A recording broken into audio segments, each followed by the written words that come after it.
This is Podco Media Networks. On episode 117 of Confessions of a Marketer, let's get planning.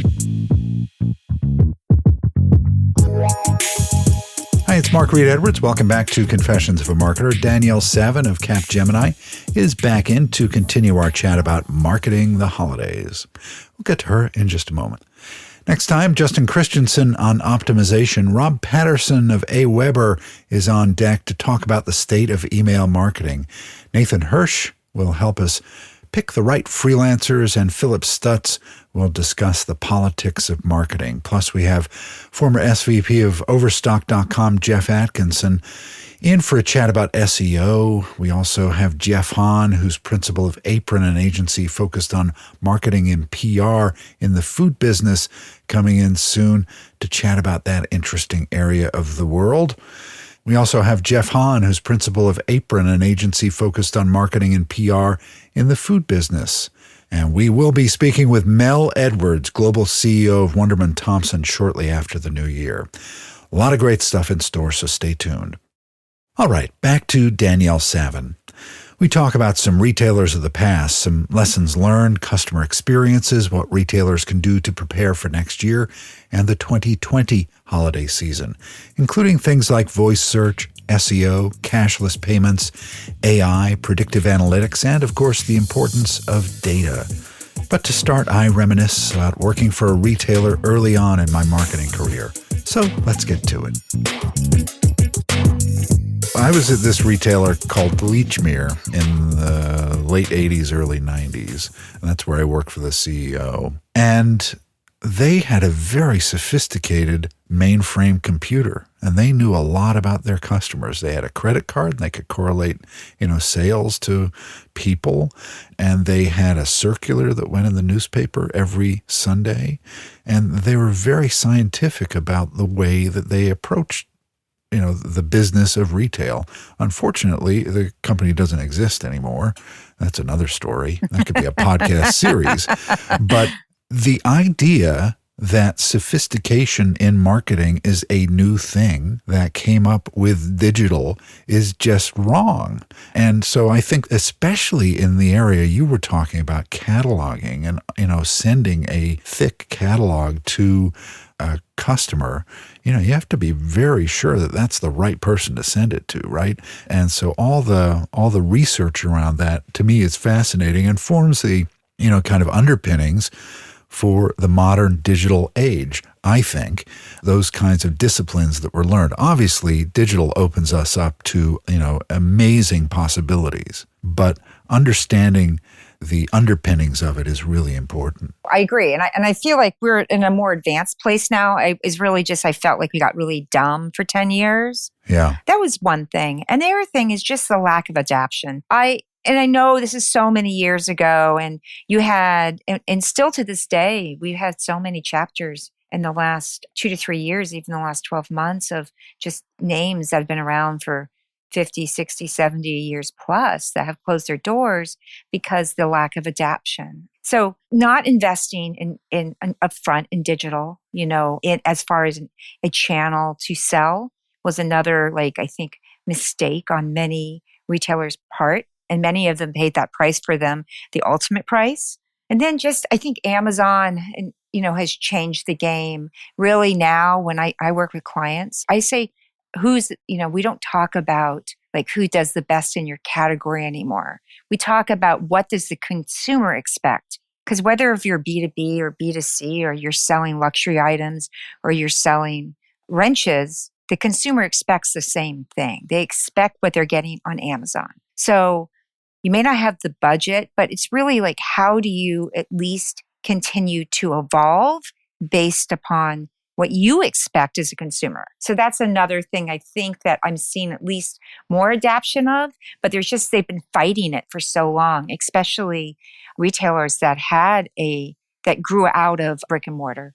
Yeah, I guess if digital is analogous to the Christmas season, if you haven't adopted digital, we're kind of in November of the digital season, aren't we? I mean, it's kind of late to start thinking about going digital.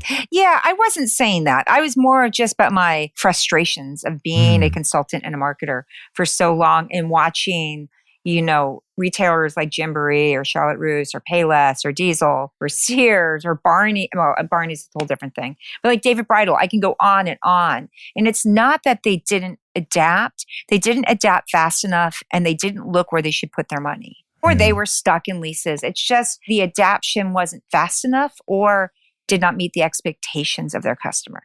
Or Sears. I Oh, well, mean, I think Sears. Yeah. That's just Sears is sad. I'm sorry, Sears. It's a Chicago company too. yeah, but that's not just digital. They were struggling 30 years ago. They were. And I think that they were kind of hampered even more by the move to digital in this world. But they had their challenges 30 years ago. They did. And it wasn't anything new. And the CEO that I worked for said about Sears that if bullshit were music, they'd be a brass band. So, Yeah. And it's funny because I've had a lot of, I guess, peers work for them. And really, they didn't know what they wanted to be. And they tried to build yeah, all their technology in-house. And you're a retailer. And really, I always tell retailers that talk about proprietary systems or are technology-led, meaning that they're led by a technology organization. I said, that's not your business. Think about what you do well and what you're trying to do. And what we're trying to do is make money and service a customer or win a customer. right. Yeah. And that service is a really critical word, isn't it, for the brick and mortar retailers.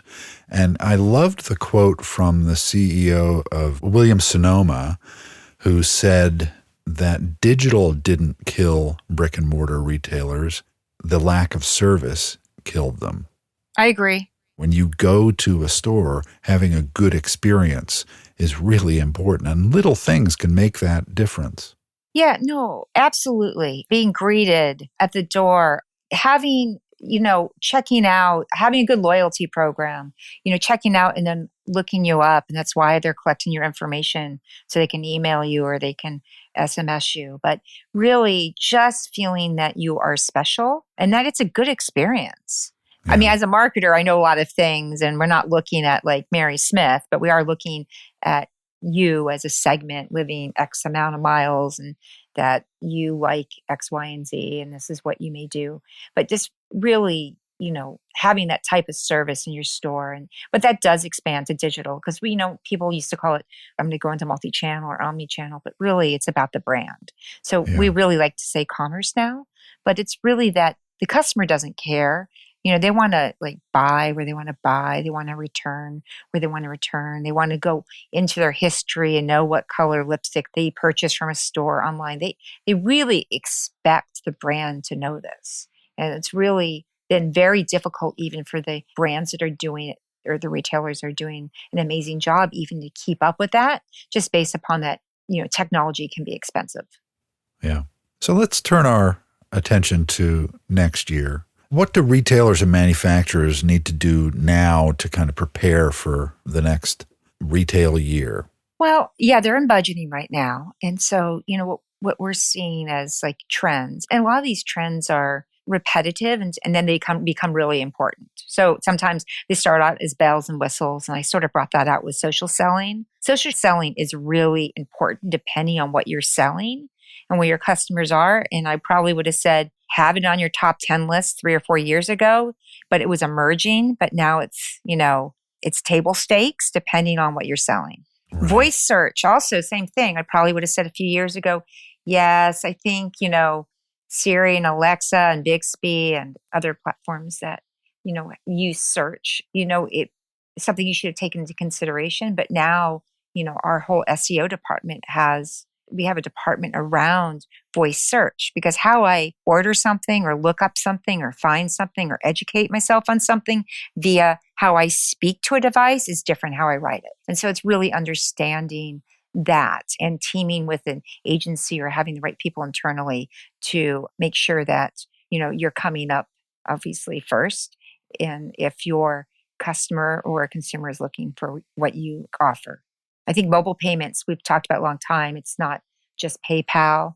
We're in the world of cashless, which we could argue. We have a total podcast on cashless, but oh yeah, I mean, I think it's going to be huge. I mean, carrying a wallet will be a thing of the past pretty soon. Well, I know. Is it either? It's either Denmark or Sweden that actually have gone cashless. There is a country out there, but it's making sure that you've integrated. A lot about your customer, but really if it's Apple Pay or if it's Android Pay or whatever, that you give them all those options, especially, and those options are different whether you are in a physical location or you are on a digital channel.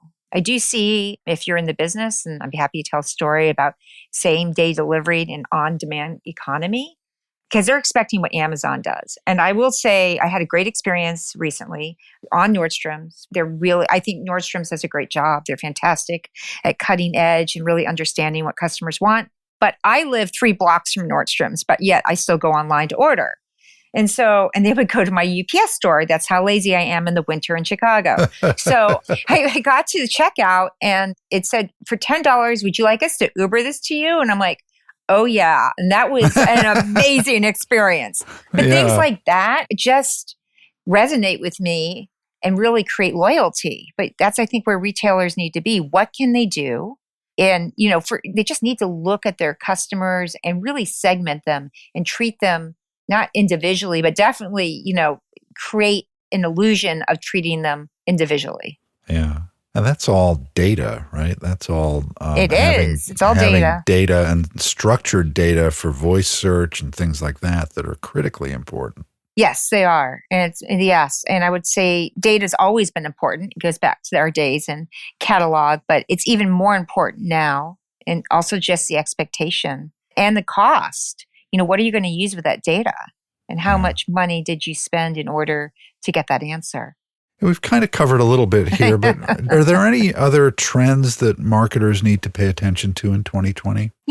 Over the last few years, we've seen, or several years, I'd say the subscription-based business model, even if you're not like Fabletics and you're not just based on subscription. Sephora opened one for sampling because everybody loves their samples and it's tied to their loyalty program. But there's any product or service I'm seeing that you can create reoccurring revenue from, you're going to create better loyalty. So I see a lot more of that. We're speaking to our clients about that. And is there anything within their catalog or product assortment or services that they can utilize as reoccurring revenue? That really helps, both the brand as well as creates loyalty for the consumer. And then AI, we've been talking about that. Really, it's data. And it's really just, algorithms becoming smarter. And so really just, again, we talked about predictive analytics, having smarter computers and algorithms, just really understanding that and continually testing it to make sure that you're moving the needle on, satisfaction, which would relate to conversion. Yeah. It's a complex business. It is. And that's why you're here, right? Yes, I hope so.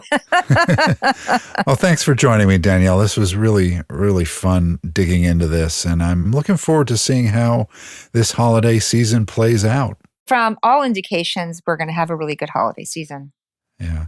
Maybe next year you can join me in June or July and we can talk about the holiday from that point of view with a little bit of time to plan. That would be great. I would love to. Wonderful. Thanks so much for joining me. Okay, thanks so much and happy holidays. All right, we will definitely have Danielle back next year. Can't wait. Next time, though, Justin Christensen on optimization. So stay with us. Confessions of a Marketer is a trademark of Podco Media Networks, and this episode is copyright 2019. I'm Mark Reed Edwards. See you next time.